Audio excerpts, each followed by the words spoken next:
The London fogs of late November possessed a peculiar quality that year, wrapping themselves around Baker Street like damp woolen shrouds that seemed to muffle not merely the rattle of hansom cabs, but the very pulse of the metropolis. Inside our familiar sitting room, however, the atmosphere was thick with a different sort of tension. Dr. John Watson sat by the flickering hearth, nursing a cup of tea, his gaze fixed upon his companion. Sherlock Holmes was crouched in his customary posture in the basket chair, his long, lean limbs folded awkwardly, a glowing pipe emitting thin blue coils of acrid tobacco smoke. For 3 solid hours, Holmes had scarcely uttered a syllable, his sharp, hawk-like profile etched against the firelight as he stared intently into the embers. The silence of the room was shattered abruptly by a sharp, urgent rat-a-tat upon the street door below, followed by the heavy, familiar tread of Mrs. Hudson's footsteps ascending the stairs. "A visitor, Watson," Holmes murmured without shifting his gaze, his voice a low, dry drawl. And judging by the erratic cadence of his boots upon the linoleum, a man laboring under no small degree of agitation. Furthermore, unless my ears deceive me, he has braved a considerable distance of muddy terrain this very morning. Before I could voice my customary astonishment at his casual divination, the door swung open to admit a shivering, wild-eyed gentleman in clerical attire. His overcoat was heavily spattered with a peculiar chalky grey clay, a substance utterly foreign to the paving stones of central London, and his spectacles were perpetually fogged with the damp. "Mr. Sherlock Holmes," the visitor gasped, clutching a crushed wide-awake hat against his chest. "Thank God I have found you. They told me at Scotland Yard you were eccentric, perhaps unreachable, but I am at my wits' end. A monstrosity has occurred, Mr. Holmes. A tragedy so complete, so utterly baffling, that the local authorities believe the earth itself simply swallowed them whole." Holmes slowly uncoiled himself from the chair, his eyes gleaming with a sudden, predatory spark of intellectual hunger. He gestured the trembling clergyman toward the leather armchair with a sweep of his long hand. "Pray compose yourself, sir," Holmes said, his tone softening just enough to invite confidence while maintaining an air of absolute command. "Discard your dripping scarf, take a sip of Watson's tea, and begin at the very beginning. Tell us how a village, complete with its inhabitants, manages to vanish from the face of the English countryside." The clergyman sank heavily into the cushions, staring up at Holmes with a mixture of awe and desperation as the first threads of a most singular puzzle began to unravel before us. "Would you like me to proceed immediately to Chapter 2 to continue this mystery?" The clergyman took a long, trembling draught from the cup I handed him, his knuckles white as he clutched the porcelain against his chest like a drowning sailor grasping a spar. He cast a hurried, almost apologetic glance around our modest Baker Street sitting room, taking in the chemical apparatus upon the side table, the scattered volumes of antiquarian lore, and the array of Persian slippers nailed to the wall, before his eyes finally settled once more upon my companion. Sherlock Holmes stood by the mantelpiece, his lean frame silhouetted against the grey, weeping light of the London morning, his long fingers toying idly with the bowl of his briar pipe. He did not press the stranger for haste.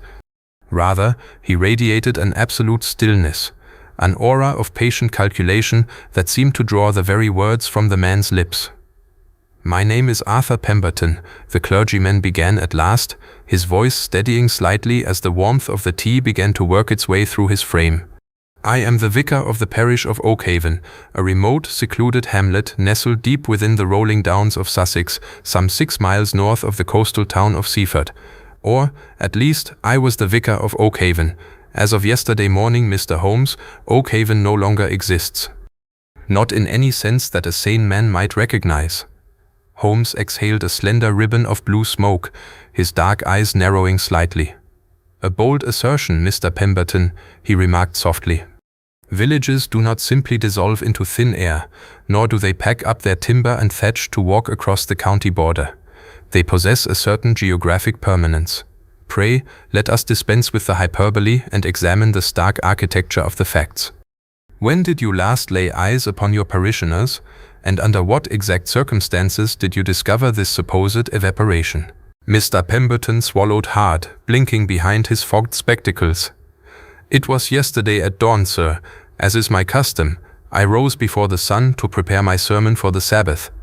The parsonage sits slightly elevated upon a limestone ridge, looking down directly into the bowl of the valley where the village proper lies. Some 40 cottages, the old Norman church of St. Ha, Jude in the fence, the blacksmith's forge, and the village green where we held our Michaelmas market only a fortnight ago. Ordinarily, by 6 in the morning, thin plumes of peat smoke would be curling from every chimney, cattle would be lowing in the lower pastures, and one might hear the distant clatter of the baker's cart upon the lane. But yesterday morning, Mr. Holmes, the valley was utterly dead. A thick, unnatural sea fog had settled over the hollow during the night, clinging to the ground like a shroud, and when the wind finally sheared it away around 8 o'clock, the village was gone. I leaned forward in my chair, unable to conceal my skepticism. Gone, sir? Surely you mean the inhabitants were asleep, or perhaps absent for some local fair.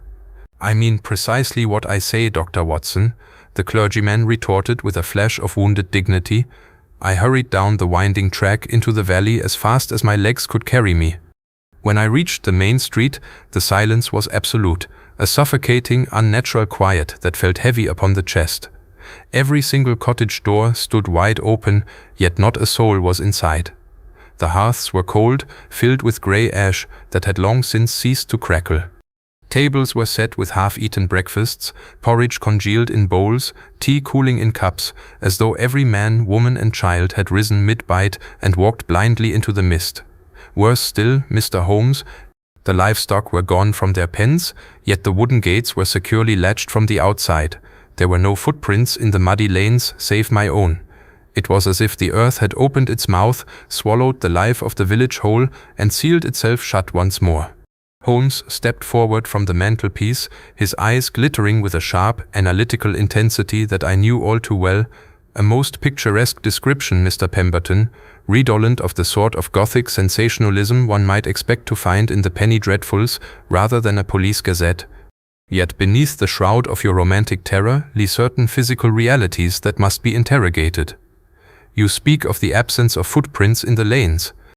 Did you examine the surrounding perimeter of the valley, the chalk downs, the bridle paths, the old coaching roads leading toward Seaford and Lewes? I did, sir, Pemberton replied, leaning forward earnestly. I scoured the hillsides with the parish bailiff, a man named Miller, who arrived from his isolated farm on the upper ridge shortly after 9. We found nothing. Not a wheel track, not a boot print in the chalky marl, not a stray ribbon fluttering from a briar. The local constabulary from Seaford were summoned by midday, led by a stolid fellow named Inspector Garrow, but after poking about the empty cottages with lanterns for 3 hours, they declared themselves utterly baffled. They muttered dark superstitions about the old smuggling tunnels beneath the downs, or coastal quicksands, or some curse upon the parish. But I know my flock, Mr. Holmes. They were honest, God-fearing folk, farmers, fishermen, weavers, not men who would abandon their hearths in the dead of night without a word or a trace. They have vanished into the void, and I fear for their immortal souls, if not their bodily safety. Holmes listened with his fingertips pressed gently together beneath his chin, a faint, enigmatic smile playing at the corners of his thin mouth. He reached out to the cluttered side table, picked up a small brass magnifying glass, and turned his attention toward the heavy, chalky clay caking the hem of the clergyman's trousers and the soles of his boots. He inspected the substance for a long moment, scratching the surface with the nail of his thumb, before looking up with a piercing glance. You mentioned, Mr. Pemberton, that you reside in the parsonage upon the limestone ridge above the valley. Yet your boots are heavily caked not merely with the white limestone marl native to the Sussex Downs, but with a distinct reddish-brown alluvial silt mixed with microscopic fragments of crushed slag and iron pyrites. Unless my knowledge of English geology has grown lamentably rusty, such a compound is not to be found within 10 miles of Oakhaven. In fact, it points unmistakably toward the industrial rail cuttings near the disused ironworks at Ashdown Forest, or perhaps the muddy banks of the Ouse near Lewes. You took an early morning train, did you not?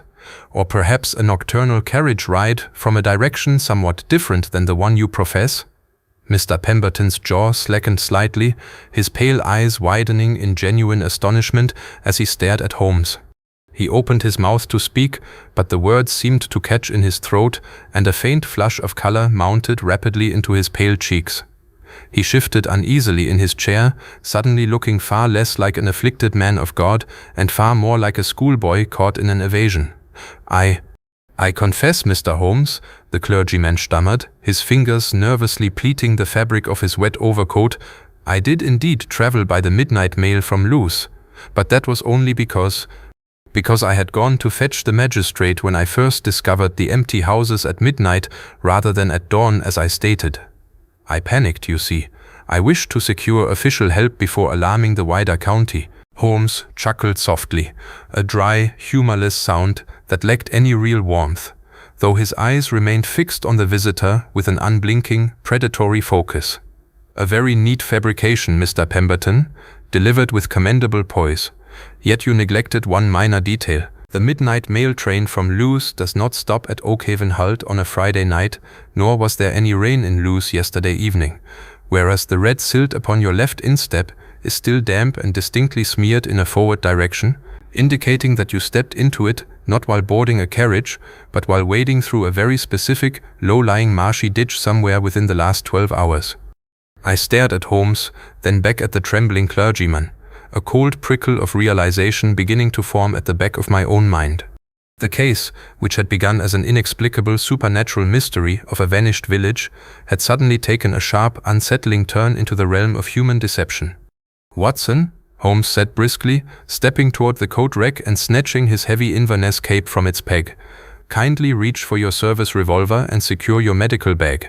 It appears that our pious friend Mr. Pemberton has omitted certain vital chapters from his pastoral narrative. We have a carriage waiting below, if I am not mistaken, and a rather peculiar journey before us. Let us see whether the vanished village of Oakhaven proves as insubstantial upon close inspection as our visitor's veracity." The rumble of the four-wheeler carriage as it bore us toward Victoria Station was accompanied by a silence far more oppressive than any ordinary London din. Mr. Pemberton sat huddled in the far corner of the damp compartment, his chin buried deep within the folds of his clerical cravat, casting nervous, furtive sideways glances at Sherlock Holmes. My companion, true to form, paid the wretched man scarcely any heed.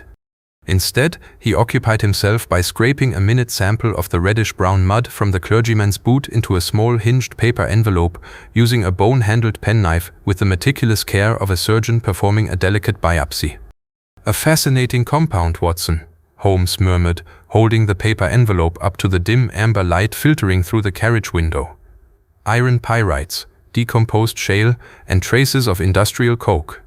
It speaks of human labor, of deep excavations, and quite pointedly, of a location where the natural chalk of the downs has been artificially disturbed by heavy machinery or extensive tunneling. Yet our friend here persists in painting a pastoral picture of innocent parishioners swept away by heavenly wrath or subterranean vapors. You suspect him of complicity then?" I asked, keeping my voice low so as not to carry across the narrow aisle. Holmes gave a dry, non-committal chuckle. "I suspect everyone of everything until the facts dictate otherwise, my dear Watson.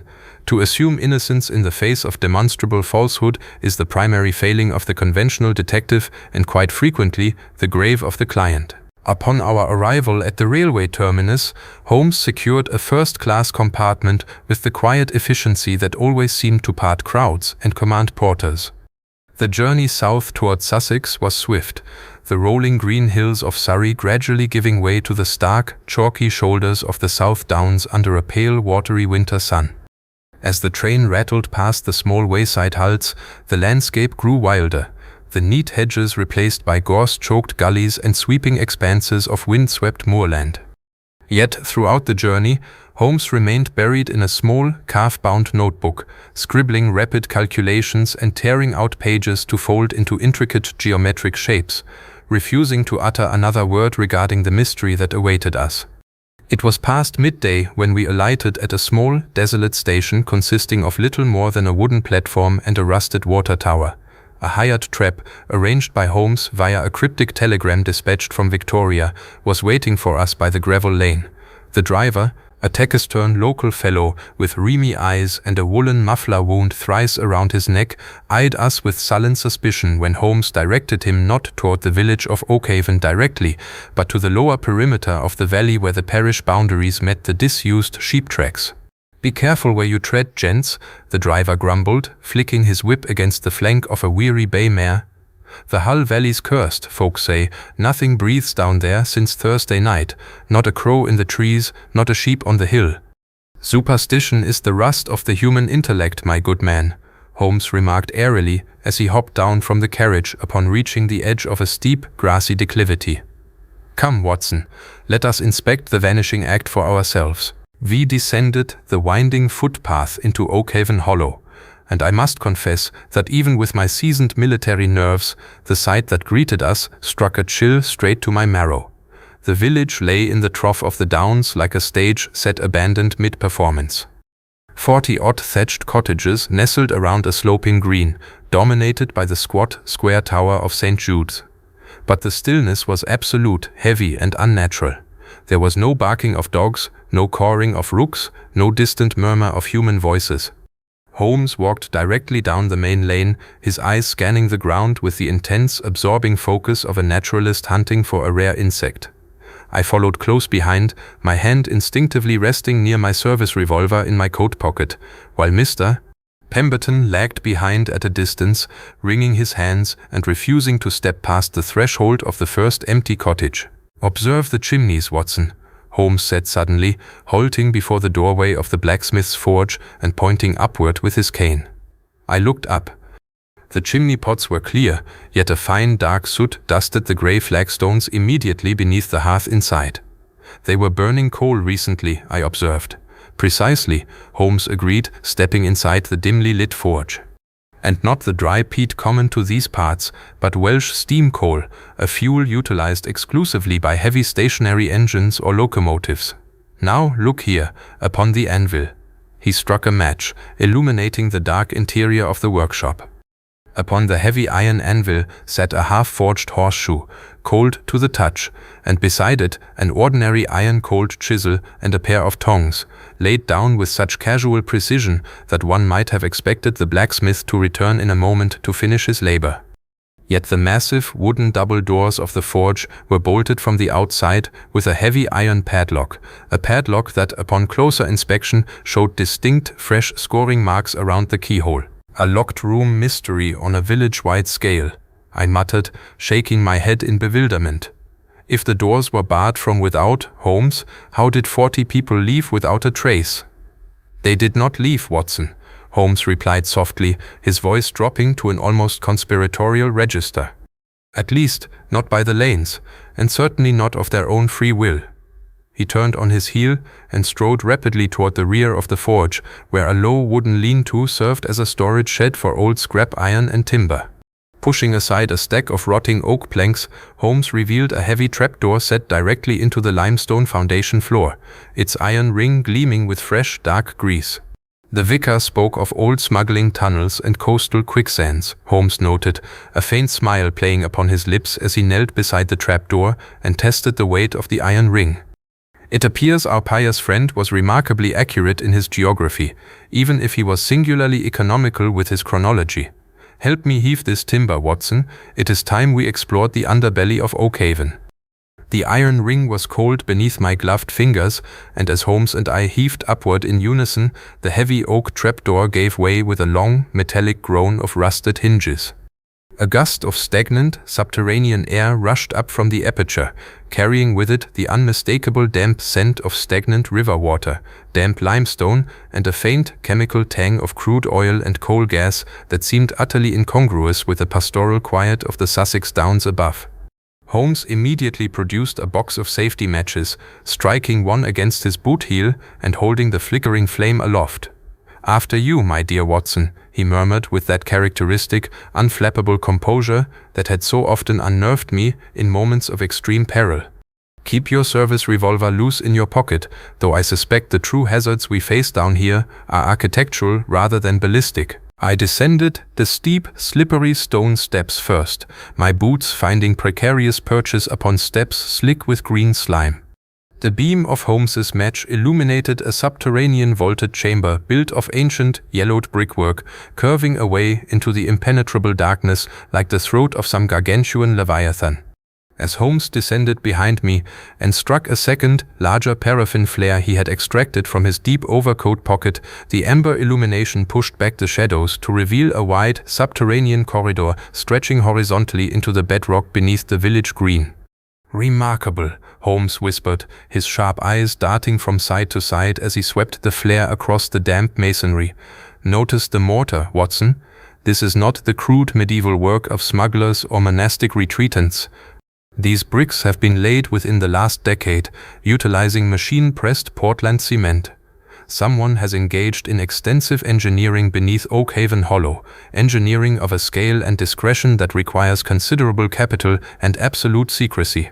We advanced cautiously down the brick-lined tunnel, our footsteps echoing hollowly against the vaulted ceiling. The floor beneath our boots was no longer bare rock or earth. It was covered by a thin layer of the same reddish-brown alluvial silt and crushed slag that we had observed earlier upon the vicar's boots. Embedded within this muddy matrix were clear, deep impressions of heavy iron-rimmed wheels and the unmistakable tread of hobnailed worker boots, tracks that moved resolutely in a single direction, leading deeper into the heart of the downs toward the coast. "Look there, Holmes," I whispered, pointing my finger toward a recess in the brick wall where a discarded lantern lay smashed upon the flagstones, its glass globe shattered and a pool of congealed oil staining the stone. Beside it lay a heavy woolen cap of a design commonly worn by navvies and railway laborers. Holmes knelt beside the relics, lifting the cap with the tip of his finger and sniffing the fabric with a critical air. "Freshly dropped," he observed quietly, and observed the grease upon the brim, whale oil mixed with graphite, the very lubricant utilized in hydraulic boring machinery. "Our mystery, Watson, is rapidly shedding its supernatural cloak and revealing the cold, metallic gears of modern industry." We pressed onward for perhaps 200 yards, the tunnel gradually sloping downward until the air grew noticeably warmer and the distant, rhythmic throb of a heavy engine began to vibrate faintly through the soles of our boots. It was a low, mechanical pulse, a steady, subterranean heartbeat that suggested massive machinery operating within the very bowels of the earth. Suddenly, the brick-lined corridor opened out into a vast, subterranean limestone cavern, illuminated by a harsh, glaring cluster of electric incandescent lamps rigged to a temporary generator. We instinctively stepped back into the shadows of the tunnel entrance, holding our breath as we surveyed the astonishing scene unfolding before us. The cavern was enormous, its natural limestone pillars shored up with massive wooden scaffolding and steel girders. At the far end of the cavern sat a gigantic, steam-driven mechanical excavator, a monstrous iron apparatus whose steel jaws were currently biting deep into the chalky cliff face, tearing away tons of white marl and dumping it into a series of small, narrow-gauge ore cars lined up upon temporary steel tracks. But it was not the machinery that riveted our attention, it was the men who operated it. Working in grim, silent coordination beneath the harsh electric glare were a dozen men dressed in coarse canvas laborer trousers and heavy woolen jerseys. Their faces were blackened with coal dust and sweat, their movements mechanical and exhausted as they shoveled rubble and bolted steel plates into place. Yet even across the considerable distance, something about their posture and uniform fatigue struck me as profoundly unnatural. They did not speak to one another, they did not exchange curses or share tobacco. They labored like automata, driven by an invisible, relentless pressure. And then, as one of the laborers turned his face toward the glare of the overhead lamps to wipe the sweat from his brow, a cold shock ran down my spine. I caught sight of his profile, the broad jaw, the familiar shock of sandy hair, and recognized him instantly. "Good God, Holmes!" I gasped, grabbing my companion's arm. "That is Miller, the parish bailiff, the very man who stood upon the upper ridge with Mr. Pemberton and swore he could find no trace of the villagers." Holmes did not express surprise. His gaze remained cold, analytical, and intensely focused as he watched the bailiff shovel a heavy load of chalk into an iron ore car. "Indeed, Watson," Holmes murmured softly, a grim smile touching the corners of his mouth. And if you examine the other laborers along the excavation line, you will discover the blacksmith, the local carpenter, and half the missing congregation of Oakhaven. It appears our vanished village has not been swallowed by the earth at all, my dear doctor. They have simply been pressed into involuntary subterranean servitude, laboring around the clock beneath their own homes to unearth something far more valuable than wheat or barley. Before I could demand an explanation of this monstrous state of affairs, a heavy hand fell abruptly upon my shoulder from behind, and a harsh metallic voice cut sharply through the hum of the subterranean machinery. "End of the line, gentlemen. Drop your weapons and turn around slowly, or you'll be joining our workforce permanently." The cold, hard ring of a revolver barrel pressed firmly against the base of my skull left little room for argument. Beside me, Sherlock Holmes exhibited no trace of alarm. Rather, his shoulders gave a slight, almost imperceptible quiver of amusement, as though our sudden captivity were a minor inconvenience in an otherwise agreeable morning's entertainment. "A wise precaution, my good fellow," Holmes remarked smoothly, without making a single sudden movement. "Though I must suggest that your grip upon the hammer is slightly misaligned, which would cause the shot to pull high and to the right should you elect to press the trigger, a common error among men accustomed to cheap revolvers rather than service-issue ordnance." "Silence!" snarled the voice behind us, a rasping, authoritative tone that crackled with nervous energy. "Drop your walking stick, Doctor, and keep your hands where the light can find them. Step forward into the cavern." We were nudged roughly down the remaining slope of the tunnel and out into the blazing industrial glare of the vast limestone cavern. As we turned to face our captor, I found myself looking down the barrel of a polished Webley revolver held by a remarkably dapper figure who seemed utterly out of place amidst the grime and sweat of the subterranean excavation. He was a man of middle height, impeccably attired in a tailored tweed riding suit, a silk cravat secured with a heavy diamond pin, and polished leather boots that bore not a single speck of the red silt. His face was sharp and intelligent, adorned with a waxed handlebar mustache and a pair of cold, calculating grey eyes that appraised Holmes and me with a mixture of professional respect and malicious satisfaction. "Mr. Sherlock Holmes and the faithful Dr. Watson, I presume," the dapper gentleman said, a thin smile playing upon his lips. "Word of your eccentric inquiries travels swiftly across the Sussex Downs, though I confess I had not anticipated your arriving quite so abruptly through my back door." Holmes inclined his head with mock courtesy. "And you, sir, are unquestionably Mr. Julian Vance, former mining engineer, disgraced Fellow of the Royal Geological Society, and currently the ingenious tyrant of Oakhaven Hollow. Your financial ruin following the collapse of the Cornish tin ventures must have been quite acute to drive a man of your scientific attainments into the vulgar trade of unauthorized mineral extraction. Mr. Vance's eyes flickered with a momentary flash of genuine surprise before his composure snapped back into place. "You possess a remarkably retentive memory for old bankruptcy notices, Mr. Holmes. Too bad your curiosity will prove terminal. You see, this cavern sits directly upon a rich, undocumented vein of high-grade auriferous quartz and rare industrial minerals that extends beneath the entire parish. When I acquired the mineral rights to the surface lands under a pseudonym 6 months ago, the villagers stubbornly refused to sell their ancestral plots or permit industrial boring near their church. They valued their peace and quiet far too much."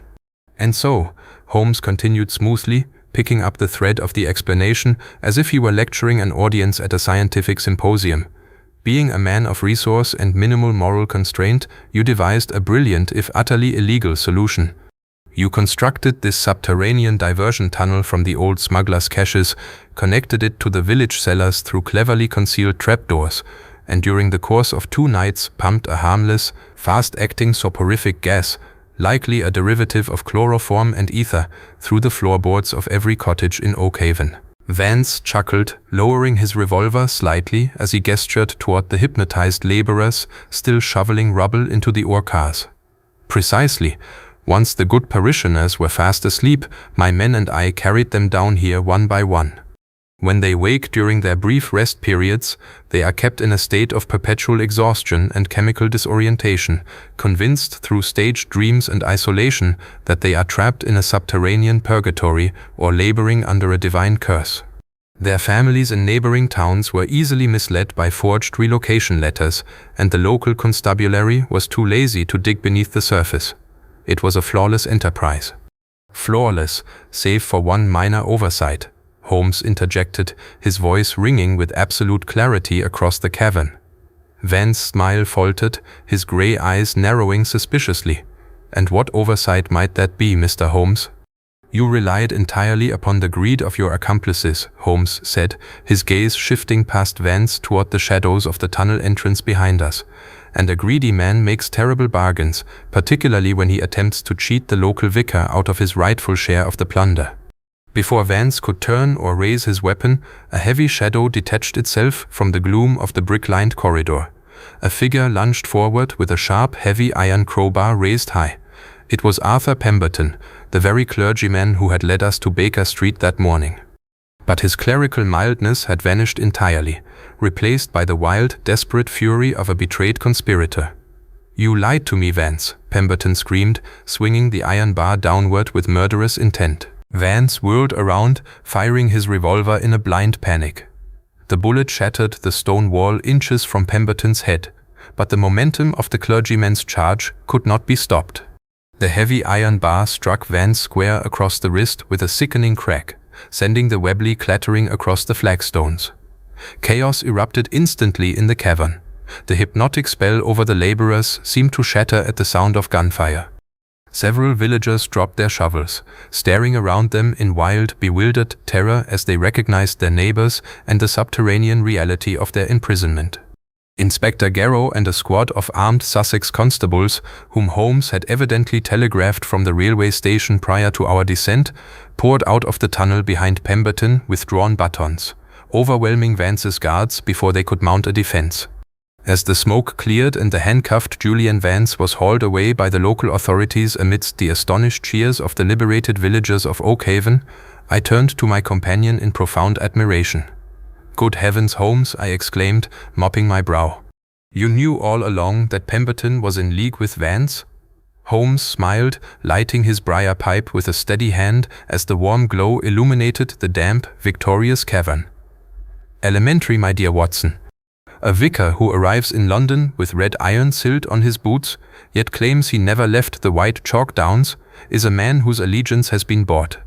It simply remained for us to follow the tunnel to the heart of the mystery." The crisp, morning air of the Sussex Downs had never tasted so sweet as it did when we finally emerged from the suffocating depths of the subterranean limestone cavern back into the pale, wintry sunlight of Oakhaven Hollow. The transition from the thunderous hum of hydraulic boring machinery and the acrid stench of coal gas to the tranquil, albeit frost-bitten embrace of the rural landscape felt almost dreamlike. Behind us, supported on either side by compassionate constables and bewildered family members, the villagers blinked dazedly against the light, their minds slowly struggling to reconcile the fragmented memories of weeks spent in involuntary servitude with the sudden, brilliant reality of their liberation. Inspector Garrow, his official demeanor somewhat ruffled by the extraordinary turn of events, stood near the mouth of the smuggling tunnel, wiping his brow with a checkered handkerchief. He cast a look of profound, albeit grudging, admiration toward my companion. "I must confess, Mr. Holmes," Garrow said, clearing his throat as he approached us, "when you wired me from Victoria Station requesting a detachment of armed constables at the old sheep tracks, I took you for a London amateur meddling in county business. Had I known we were stepping into a clandestine mining operation run by a lunatic geologist using narcotic vapors, I would have brought the entire division. You've cracked a case that had Scotland Yard scratching its collective head in bewilderment." Holmes merely puffed placidly upon his briar pipe, exhaling a thin, aromatic cloud of tobacco smoke that drifted lazily away on the frosty breeze. "Scotland Yard performs admirable work within its proper sphere, Inspector, namely, the apprehension of pickpockets, common footpads, and domestic murderers whose intellects rarely rise above the level of a moderately gifted retriever. But when a crime involves geological subterfuge, chemical engineering, and a comprehensive theatrical illusion on a municipal scale, one requires a slightly more nuanced approach to inductive reasoning." I could not help a quiet smile at Holmes' characteristic lack of false modesty, though I noted the physical toll the morning's exertions had taken upon him. His sharp features were pale, and a slight tremor in his long fingers, as he adjusted the lapels of his Inverness cape, betrayed the nervous energy he had expended to bring the enterprise to a successful close. Not far away, seated upon an overturned timber crate, with his head bowed in utter wretchedness, was the erstwhile clergyman Arthur Pemberton. The handcuffs gleaming upon his wrists served as a harsh reminder that remorse does not absolve complicity. He had confessed readily enough once the handcuffs were secured, pouring out the wretched details of how Julian Vance had approached him 6 months prior, leveraging the vicar's mounting gambling debts incurred at the private clubs of Brighton to secure his silence and active cooperation. Pemberton had been the inside man, tasked with spreading rumors of ancient curses and supernatural vapors among the local gentry, ensuring that any inquisitive outsider would be steered far away from the valley's true purpose. "A sordid little tragedy born of human weakness," Holmes remarked, following my gaze toward the dejected clergyman. Pemberton fancied himself a clever rogue, a gentleman adventurer dabbling in high finance. Instead, he became little more than a watchman for a criminal syndicate, trading the souls of his flock for a handful of tainted gold coins. Human nature, Watson, remains the one constant variable that defies all scientific calculation. As the morning wore on, the village green of Oakhaven began to resemble a chaotic festival of reunion. Women wept as they embraced husbands and brothers who stumbled dazed from the tunnels, blankets draped over their soot-stained shoulders. Hot tea was brewed over hastily kindled wood fires, and the local baker, having recovered his wits, began distributing whatever provisions remained untainted in the pantry. It was a heartwarming tableau of community restored, far removed from the cold clinical logic that had unmasked the villain. Yet, even amidst the jubilation, Holmes' restless intellect was already tugging at the loose threads of the investigation, refusing to let the matter rest simply because the principal culprit was safely under arrest. He walked slowly back and forth across the village green, his sharp eyes darting downward to inspect the ruts in the muddy cart tracks, the placement of the empty cottages, and the peculiar angles of the shadows cast by the Norman church tower against the limestone ridge. "Is something amiss, Holmes?" I asked, stepping up beside him as he paused abruptly before the heavy wooden doors of the blacksmith's forge, staring intently at the iron padlock that still hung from its staple. "Vance is in custody, the villagers are free, and Inspector Garrow has taken formal charge of the underground workings. The puzzle is solved."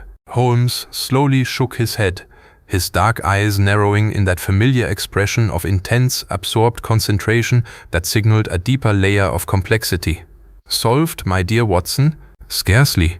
We have unmasked the engineer and liberated the laborers, true enough.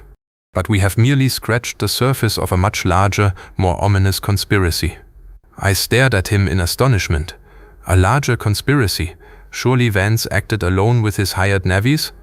Vance was a brilliant engineer, Watson, but he was also a bankrupt gambler with a history of spectacular financial collapse, Holmes replied, lowering his voice and leaning in closer as he tapped the bowl of his pipe against his palm. "Where do you suppose a man who could not secure a bank loan for £50 in London managed to finance 6 months of heavy tunneling, purchase expensive electrical generators, import specialized boring machinery, and pay the substantial wages of a dozen armed guards?" A cold realization began to dawn at the back of my mind. "An investor?" "Precisely," Holmes murmured, a faint, grim smile touching his lips. "Vance was merely the front man, the operational director on the ground. Behind him stands someone with immense capital, considerable political influence, and a pressing need for rare industrial minerals that can be converted into munitions without the oversight of the Board of Trade. Our little midnight disappearance in Oakhaven was not merely a local land grab, Watson. It was a test case for something far more sinister, and the true mastermind is currently sitting comfortably in a West End drawing room, entirely unaware that the thread has begun to unravel." Before I could press him further regarding the identity of this unseen adversary, a sharp clatter of hooves interrupted our conversation. A solitary horseman was galloping down the steep chalk track from the upper ridge, waving a yellow telegraph envelope frantically in the air. As he drew rein beside us, he handed the slip of paper directly to Holmes. Holmes unfolded the telegram with swift, practiced movements, his eyes scanning the brief typewritten lines. As he read, his eyebrows drew together in a rare display of genuine astonishment, and for the first time all morning he stood completely motionless. "Well, Holmes?" I demanded, my curiosity thoroughly inflamed by his reaction. "What news from London?" Holmes folded the telegram slowly, slipping it into his pocket, with a strange, enigmatic light gleaming in his dark eyes. "It appears, my dear Watson, that Baker Street has been honored with a very urgent and very unexpected nocturnal visitor in our absence. Our presence is required back in London immediately. It seems the game is not merely afoot, it has just taken a decidedly lethal turn." The return journey to the metropolis was an exercise in suffocating anticipation. The Sussex Downs, with their pale winter light and bracing winds, were soon swallowed by the creeping, sulphurous gloom of a quintessential London evening. A thick, yellow fog had rolled in off the Thames by the time our train pulled into Victoria Station, a dense miasma that choked the gas lamps down to sickly, isolated halos and reduced the clatter of the city to a muffled, sinister murmur. Throughout the interminable hours in the railway carriage, Sherlock Holmes had remained draped in absolute silence. He sat motionless in the corner seat, his eyes half closed, his sharp profile resembling a marble effigy as his brilliant mind sifted through the expanding permutations of the Oakhaven conspiracy. I knew better than to interrupt his reverie. The revelation that Julian Vance was merely a proxy for a vastly more powerful adversary had cast a heavy, ominous shadow over our victory. When our hansom cab finally rattled to a halt before 221B Baker Street, the sight that greeted us instantly confirmed the dire implications of Holmes's telegram. The front door stood ajar, its lock violently splintered, and the familiar, reassuring glow of our sitting-room window was entirely absent. Instead, the erratic, sweeping beams of police bullseye lanterns sliced through the fog, illuminating a small cluster of uniformed constables muttering in low tones upon our doorstep. "The sanctity of our domestic refuge appears to have been breached, Watson," Holmes murmured, his voice icy and terribly calm as he leapt from the cab before it had fully stopped. His hand dipped smoothly into his overcoat pocket, a gesture I mirrored by instinctively gripping the cold butt of my service revolver. We bypassed the gaping constables and hurried up the 17 stairs to our quarters. Upon the landing, we found our long-suffering landlady, Mrs. Hudson, leaning heavily against the banister, her face pale as parchment and her apron clutched tightly in her trembling hands. Beside her stood the unmistakable, ferret-like figure of Inspector Lestrade of Scotland Yard, his notebook open and a look of smug, self-satisfied importance plastered across his sharp features. "Ah, Mr. Holmes, Dr. Watson," Lestrade barked, snapping his notebook shut. "You have arrived just in time to witness the conclusion of a most brutal affair. A terrible shock for your landlady, to be sure, but the Yard has the matter entirely under control. We have our man in custody already." "Have you, indeed?" Holmes replied, his eyes bypassing the inspector entirely to scan the darkened doorway of our sitting room. "Pray, Lestrade, tell me whom you have arrested for the privilege of turning my private sanctuary into an abattoir, and by what astonishing leap of logic you managed it before I had even crossed the threshold." "No leap of logic at all, Mr. Holmes, merely solid police work," Lestrade countered, puffing out his chest. "We caught a known local burglar, a desperate fellow named Slippery Jim Higgins, fleeing down the back alley mere moments after Mrs. Hudson heard the commotion. His coat was spattered with blood, and he had a silver candlestick tucked into his trousers. He broke in, hoping to pilfer your valuables, panicked when the victim interrupted him, struck the fatal blow, and ran. It is a straightforward case of burglary turned to murder." "Nothing in my experience is ever straightforward, Lestrade," Holmes said softly, pushing past the inspector and stepping into our sitting room. I followed closely upon his heels, and the sight before me brought a sudden, cold lump to my throat. The room had been utterly ransacked. My medical texts were swept from their shelves. Holmes's chemical apparatus lay shattered upon the hearth rug, and the cushions of the sofa were slashed open, their horsehair stuffing spilling out like entrails. But it was the figure seated in Holmes's own basket chair that commanded absolute, horrifying attention.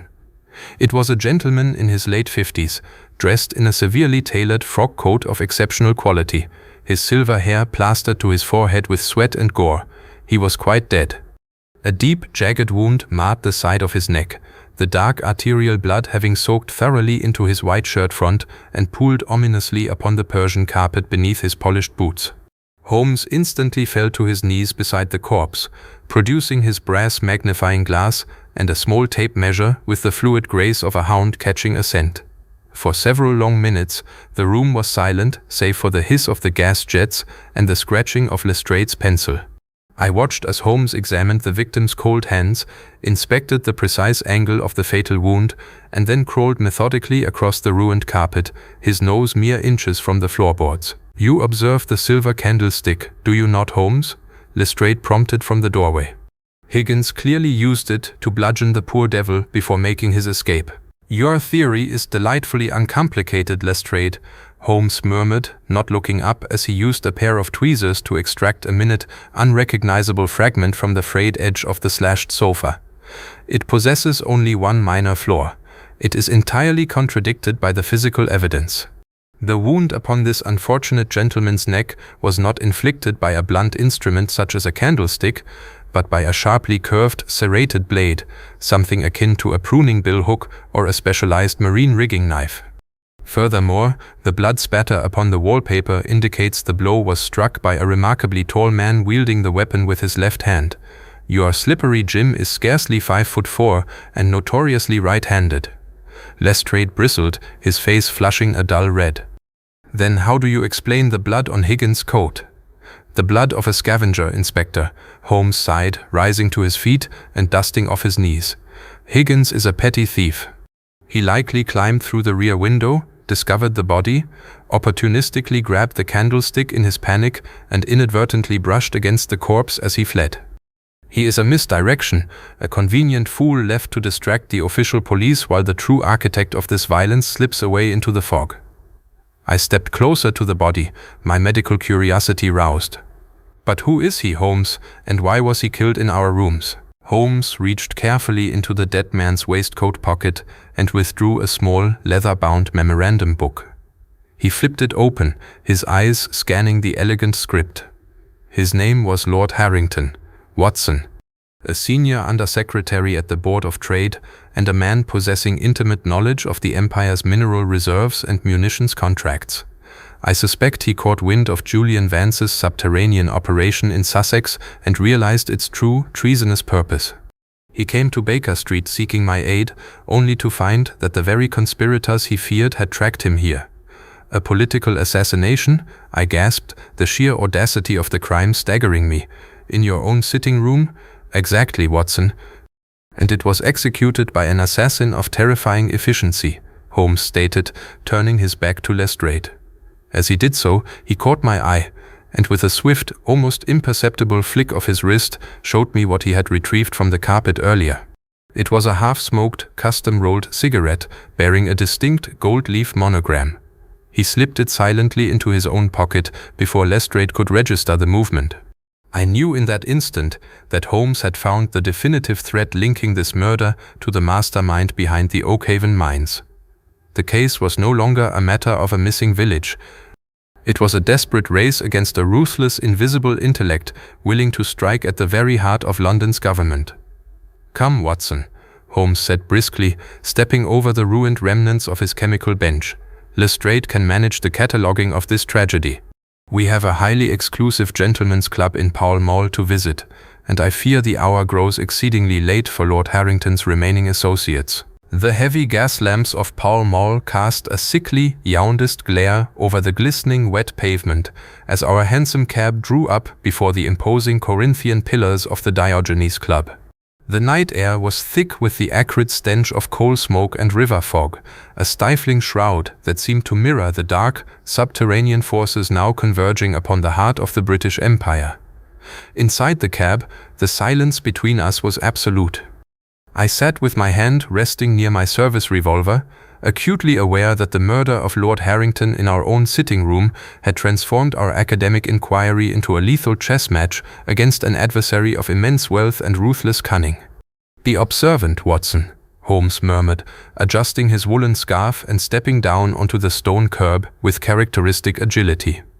"We are walking into the inner sanctum of the ruling class. The men who lounge in these leather armchairs dictate the policies of continents, Yet within these very walls, treason can wear the most immaculate cravat.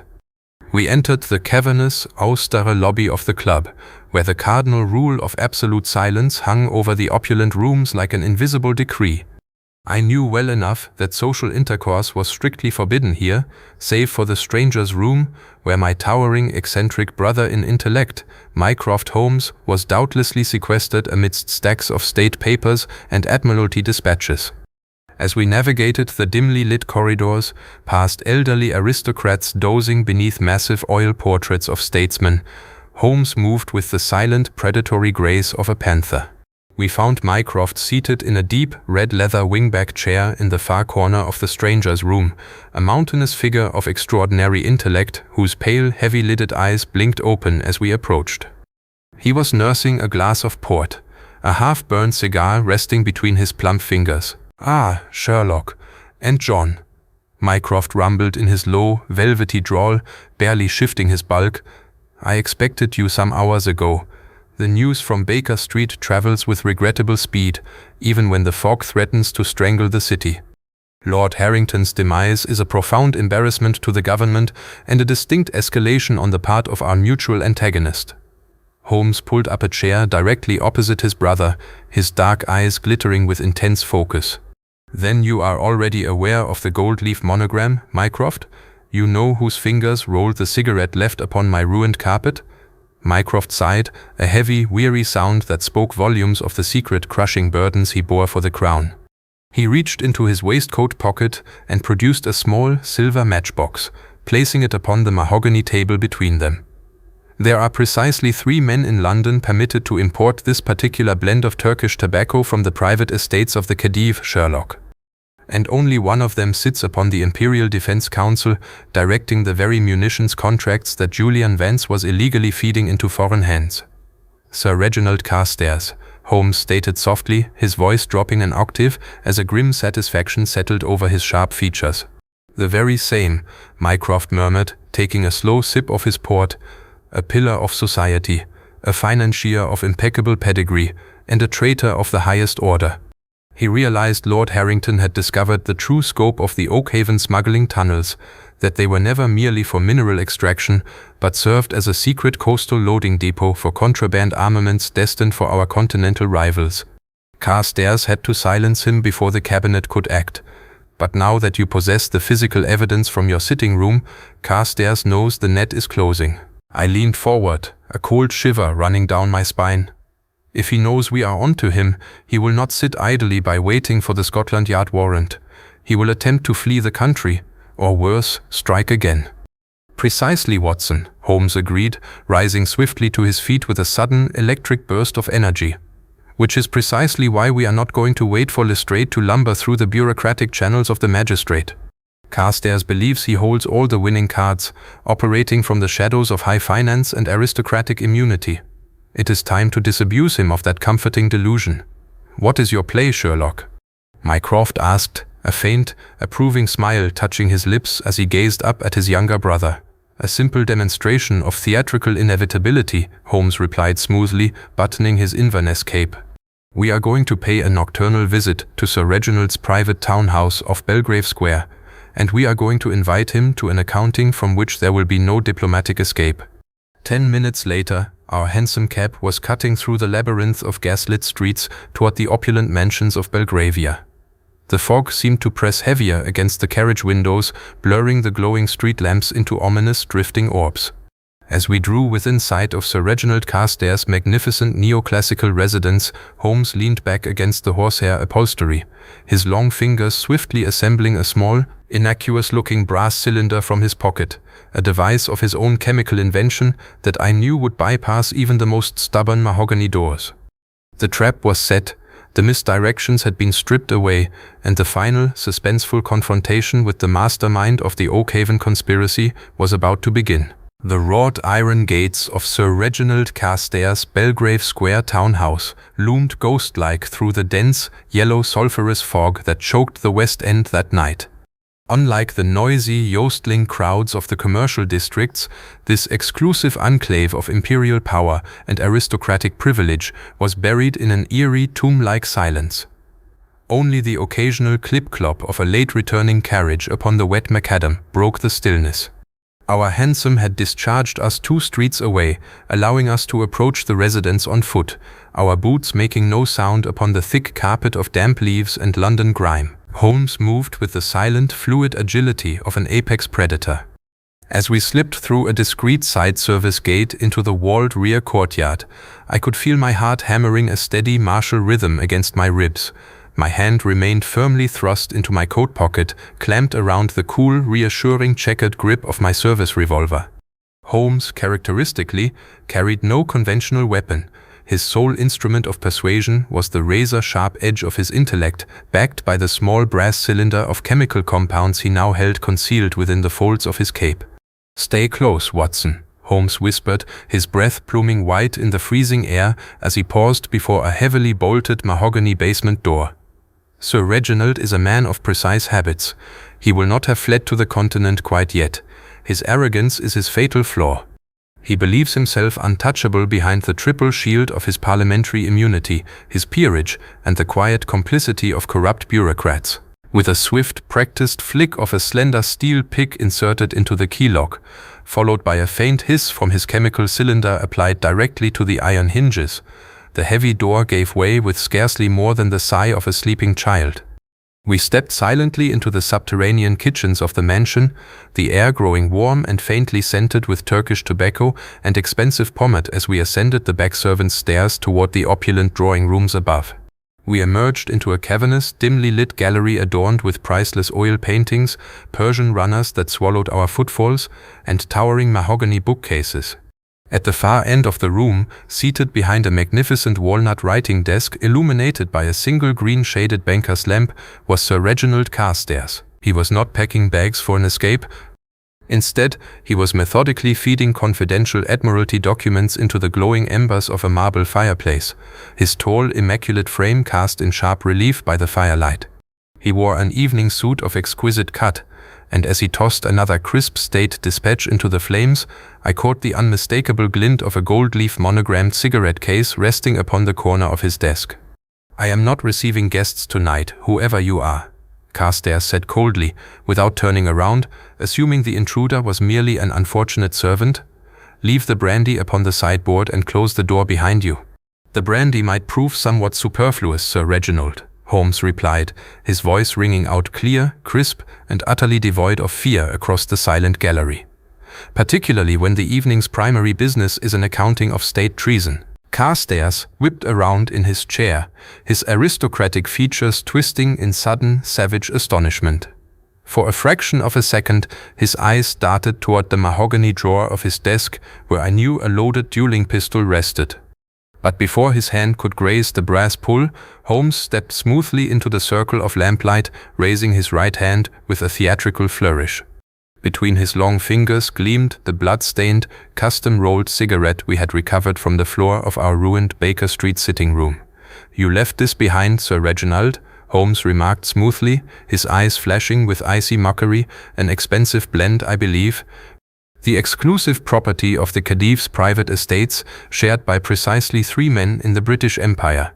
Lord Harrington possessed the other 2 cases, you carried the 3rd. Unfortunately for your grand geopolitical designs, your assassin dropped your signature trademark upon my Persian carpet when he cut Harrington's throat." Carstairs rose slowly to his feet, his face draining of all color until he looked like a marble bust. Yet, to his credit, the panic vanished almost instantly, replaced by a cold, venomous hauteur. He smoothed the lapels of his jacket with steady fingers and offered a thin, mirthless smile. "Mr. Sherlock Holmes," Carstairs purred, his voice dropping an octave as he surveyed us with undisguised contempt. "The famous amateur of Baker Street. You flatter yourself into believing a few scraps of ash and a clever deduction constitute legal proof before a magistrate? My peers in the House of Lords will laugh your little theories out of court before the week is out. You have no witnesses, no signed confessions, and no warrant that would survive a proper parliamentary challenge." "Warrants?" Holmes chuckled softly, stepping closer to the desk until he towered over the aristocrat. "My dear Carstairs, you profoundly misunderstand the nature of our visit. I did not come here to place you under arrest for Scotland Yard. I came here to inform you that Mycroft has already placed every port, railhead and telegraph office under absolute Admiralty lockdown. Your foreign buyers have been intercepted, your illegal munitions depots in Sussex are currently being dynamited by Inspector Garrow's men, and your financial backers in the city have quietly liquidated your accounts to save their own skins. Carstairs staggered backward against the walnut desk, his aristocratic composure finally shattering into 1,000 jagged pieces. No, that's impossible. I am protected. I am. You are a failed speculator turned traitorous merchant of death, Holmes interrupted, his voice cutting through the room like a surgical scalpel. Julian Vance is singing like a canary in a Sussex holding cell, and by dawn, a full accounting of your little operation in Oakhaven Hollow will be laid upon the Prime Minister's desk. The game, Sir Reginald, is brought to a most definitive checkmate. For a wild, terrifying moment, I thought Carstairs would lunge for the hidden pistol. His muscles bunched, his teeth bared in a snarl of animal desperation. But as he looked into Holmes's unblinking, steely gaze, and then caught the ominous glint of my service revolver leveled steadily at his chest, the last remaining vestiges of his bravado evaporated. He slumped heavily back into his leather chair, burying his face in his trembling hands as the grand illusion of his empire dissolved into ash. The heavy autumn rain had returned to London by the following evening, drumming a steady, somber tattoo against the window panes of 221B Baker Street, as if seeking to wash away the accumulated grime and violence of the past week. Inside our familiar sitting room, the air was warm, sweet and comforting, scented with the rich aroma of Mrs. Hudson's freshly brewed Peco tea and the familiar, acrid blue wisps of Sherlock Holmes's briar pipe. The shattered chemical apparatus had been replaced, the slashed horsehair sofa neatly mended by a local upholsterer, and save for a faint lingering trace of polish upon the floorboards where poor Lord Harrington had fallen, our sanctuary bore few outward scars of the dark tempest that had threatened to tear the empire's foundations apart. I sat in my accustomed armchair by the hearth, nursing a cup of tea and lazily turning the pages of the Morning Gazette. The headlines shouted of grand political earthquakes. Sir Reginald Carstairs had been quietly relieved of his parliamentary duties under a cloak of sudden, incapacitating illness, pending a secret tribunal behind closed doors at Whitehall. Julian Vance and his network of coerced labourers in the Sussex Downs were awaiting trial for industrial sabotage and involuntary servitude. And the small, picturesque parish of Oakhaven had safely returned to its sleepy, pastoral rhythm, its Norman church tower once more standing proud and undisturbed above the Sussex mists. Across from me, draped in his worn velvet smoking jacket, Holmes reclined in his basket chair with his long legs stretched out toward the crackling coal fire. He held an unread volume of ancient musical polyphony in his lap, though his dark, brilliant eyes were fixed not upon the text, but upon the dancing flames within the grate. He had scarcely spoken a word for 2 hours, maintaining that serene, impenetrable silence that always followed the successful conclusion of a particularly intricate mental chase. "You are uncommonly quiet this evening, Holmes," I observed at last, lowering the newspaper across my knees and studying his sharp, contemplative profile. One would imagine that unmasking a high-ranking traitor, dismantling a secret international munitions depot, and saving the government from a catastrophic scandal would leave a man feeling somewhat more conversational. Holmes slowly turned his head, a faint, wry smile touching the corners of his thin mouth as he tapped the ash from his briar pipe into a small brass tray. "Conversational, my dear Watson, and what is there left to say that has not already been articulated far more eloquently by the facts themselves? The machinery of state grinds on. Inspector Garrow receives his commendation from Scotland Yard, Mycroft secures another quiet victory for the Foreign Office, and the public continues in its blissful, unshakable ignorance of how close the precipice truly was." "And Sir Reginald?" I asked quietly. "Will he face the full penalty of the law, or will his aristocratic connections shield him from the scaffold?" Holmes gave a soft, dry chuckle that lacked any real malice. "Men like Carstairs do not hang upon public gallows, Watson. Their punishment is far more absolute. Stripped of their wealth, their titles, and the artificial armor of their social standing, they are cast out into the cold wilderness of total obscurity, To an aristocrat who worships power above all things, anonymity is a fate far more excruciating than a drop through a trapdoor. He leaned forward, resting his elbows upon his knees and lacing his long, tapering fingers together. The firelight played across his angular features, casting deep shadows beneath his hawk-like nose and highlighting the intense, restless energy that seemed permanently coiled within his frame. "Besides," Holmes continued, his voice dropping into a softer, more reflective register, "the human mind is a singular apparatus, Watson. It resembles a little empty attic room, and you have to stock it with such furniture as you choose. A fool takes in all the lumber of every sort that comes along, so that the knowledge which might be useful to him gets crowded out. But the skilled workman is very careful indeed as to what he takes into his brain attic. He will have nothing but the tools which may help him in doing his work, but of these he has a large assortment, and all in the most perfect order. Oakhaven was merely another shelf in that attic, a curious exercise in geology, chemistry, and human greed." I smiled, shaking my head slightly at his philosophical detachment. For all his cold logic, his arrogance, and his occasional theatricality, I knew the genuine warmth and fierce protective instinct that beat beneath his austere exterior, qualities he would vehemently deny possessing if ever confronted with them. "A curious exercise indeed," I murmured. Yet I suspect the good vicar of Oakhaven and his unfortunate parishioners might describe it rather differently. Before Holmes could formulate a characteristically cynical rejoinder, a sharp, familiar rat-a-tat sounded upon the street door downstairs, followed immediately by the heavy, hurried tread of Mrs. Hudson's footsteps ascending the staircase. We both paused, listening intently as the footsteps drew closer to our landing. Holmes's eyes instantly dilated with a sudden electric spark of renewed vitality.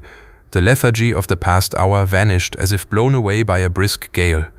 He sat bolt upright in his chair, leaning forward with his head cocked like a hound catching the first faint scent of quarry upon the wind.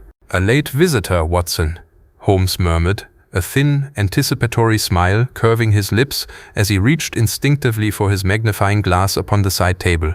And judging by the heavy, measured cadence of his boots upon the linoleum, a client bearing a problem of more than usual complexity. The fog outside is thickening once more. The city is sleeping, and the game, my dear doctor, the game is once again afoot.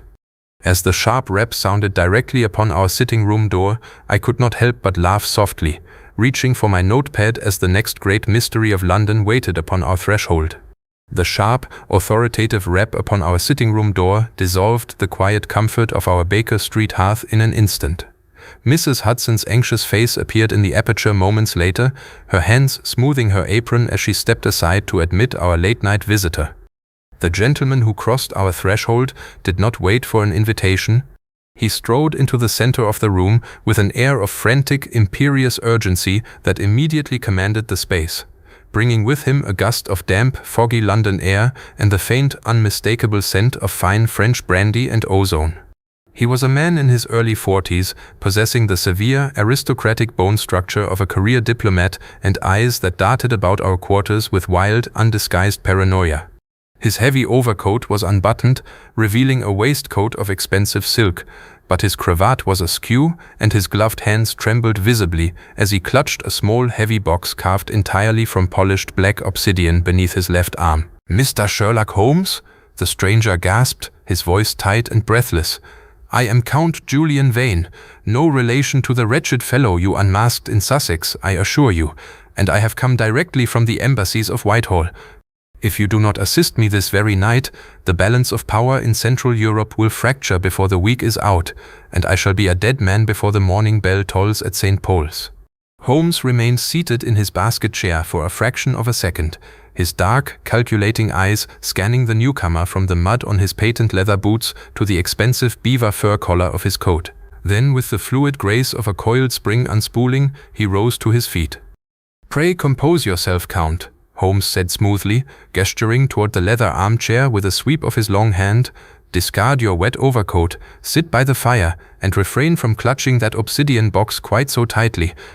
Your knuckles are turning white, and the brass clasp on the lid has already been forced once within the last 6 hours by an amateur hand." The Count stumbled backward half a step, his jaw slackening in sheer disbelief as he stared at Holmes. He looked down at the dark stone box tucked beneath his arm as if it were a venomous serpent. Forced? How on earth could you possibly know? Elementary, my dear Count, Holmes interrupted with a dry, slight smile, stepping forward to relieve the bewildered diplomat of his burden and placing it gently upon the center table. Observe the minute scratches around the keyhole of the obsidian chest. They run upward and outward, indicative of a flat-headed instrument, perhaps a silver letter opener, wielded by a right-handed person standing in a confined, poorly lit space, such as a four-wheeler cab crossing Waterloo Bridge. Furthermore, the hem of your trousers is heavily spattered with a distinct mixture of horse manure and wet straw, which is common to the carriage stands near the foreign embassies, yet your boots are bone dry at the instep, proving you stepped directly from a carriage onto the stone steps of this building without walking through the street mire. You were followed from Whitehall, Count, and your pursuer was remarkably close behind. I hurried to the window, cautiously parting the heavy velvet drapes to peer down into the fog-shrouded street below. Through the amber haze of the street lamp, I caught the fleeting silhouette of a tall, cloaked figure darting swiftly into the shadows of the opposite brick wall, melting away into the London gloom just as I lifted the latch. "You have keen eyes, Holmes," I called back into the room, letting the curtain fall. A watcher was stationed directly across the street. He vanished the moment we looked. Count Vane sank heavily into the armchair, his face pale as chalk. "Then they are already here. They know I possess the cipher." Holmes turned his attention back to the obsidian box, ignoring the Count's panic entirely as he produced his small magnifying glass and began inspecting the dark stone seams. "A cipher, you say? Not merely state documents, but an encrypted dispatch of some considerable sensitivity. Let us see what secrets our nocturnal visitor has brought us, Watson. It appears our quiet evening of repose has officially been cancelled." The heavy obsidian box sat upon the center table like a malignant altar under the amber glare of our gas lamps. Count Julian Vane leaned forward in the armchair, his fingers twitching nervously against his knees as Sherlock Holmes hovered over the artifact with the detached, clinical fascination of an entomologist pinning a rare specimen. "You mentioned a cipher, Count," Holmes remarked softly, his eyes never leaving the polished stone surface, "yet a cursory examination of this box reveals no conventional keyhole, nor any sliding panel known to European cabinet makers. It is carved from a single block of volcanic basalt, seamless and stubborn. It opens only to a specific vocal frequency or a precise pressure upon the top carved glyph," the Count whispered, his voice trembling with a mixture of fear and awe. "It contains the master decryption key for the Continental Railway grids, codes that would allow an invading force to paralyze our allies overnight. A rogue faction within our own embassy stole it yesterday, and I managed to retrieve it at the cost of my secretary's life." Holmes did not flinch. With a swift, almost imperceptible flick of his long fingers, he pressed his thumb directly upon a small, inconspicuous depression hidden within the carved stone lotus flower atop the lid. A sharp click echoed through the silent room, and the heavy stone top slid backward with the smoothness of well-oiled machinery. Inside lay a single sheet of thin, onion-skin paper covered in intricate mathematical grids and foreign annotations. "Fascinating," Holmes murmured, lifting the paper with his tweezers. "A polyalphabetic substitution cipher based on prime numbers. Elegant, yet entirely vulnerable to frequency analysis when combined with the telegraphic habits of the Prussian military attaché." Before Count Vane could express his profound astonishment, a sharp, metallic crash shattered the quiet of Baker Street below. The sound of splintering wood echoed up the stairwell, followed by heavy, purposeful boots ascending our steps with alarming speed. "They are here," I gasped, drawing my service revolver and stepping instinctively in front of the doorway, my military training kicking in as the shadows on the landing grew long and menacing. Holmes, however, remained entirely unruffled. With remarkable calm, he folded the onion-skin paper, slipped it into his breast pocket, and tossed an empty, identical sheet of blank paper back into the obsidian box, snapping the lid shut with a firm click. "Let them enter, Watson," Holmes said quietly, a brilliant, mocking smile dancing in his eyes. "Every trap must have its spring, and every hunter eventually becomes the quarry." The door flew open with violent force, crashing against the interior wall to reveal a towering, imposing figure in a dark trench coat, his face half concealed by a silk muffler, holding a leveled Webley revolver. Behind him stood two burly thugs brandishing cudgels. "Hand over the box, Vane," rasped the leader, his voice dripping with malice as he stepped into the room. "Or your diplomatic immunity will not save your corpse from the Thames." "You are slightly late for negotiations, my dear Colonel," Holmes said smoothly, stepping out from the shadows with his hands resting casually in the pockets of his velvet smoking jacket. "Inspector Lestrade and a full squad of Metropolitan constables have currently surrounded the perimeter of 221B Baker Street. Your escape route through the Mews was cut off 10 minutes ago." The leader hesitated, his eyes darting frantically toward the street window where the flashing blue-tinted reflections of police bullseye lanterns suddenly cut through the yellow fog outside. In that moment of fatal hesitation, I lunged forward, using my shoulder to drive him backward onto the landing, while Holmes swiftly incapacitated the accomplices with a series of sharp, well-placed strikes from his heavy walking stick. Within moments, the room was filled with the reassuring bustle of Scotland Yard constables streaming up the stairs, led by a triumphant Inspector Lestrade, who eagerly snapped iron cuffs upon the stunned conspirators.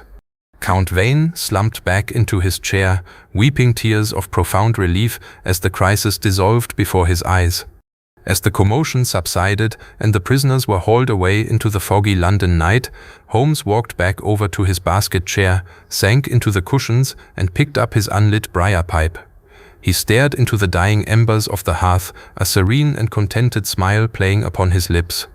"Another closed chapter, Watson," Holmes murmured softly, striking a match and drawing a rich blue coil of smoke into the air. "The obsidian box is secured, the state secrets are restored, and London slumbers on in blissful ignorance, a most satisfactory evening's diversion. Now, if you would be so kind as to hand me my violin from the corner, I believe there is an unfinished sonata by Paganini calling out for our immediate attention.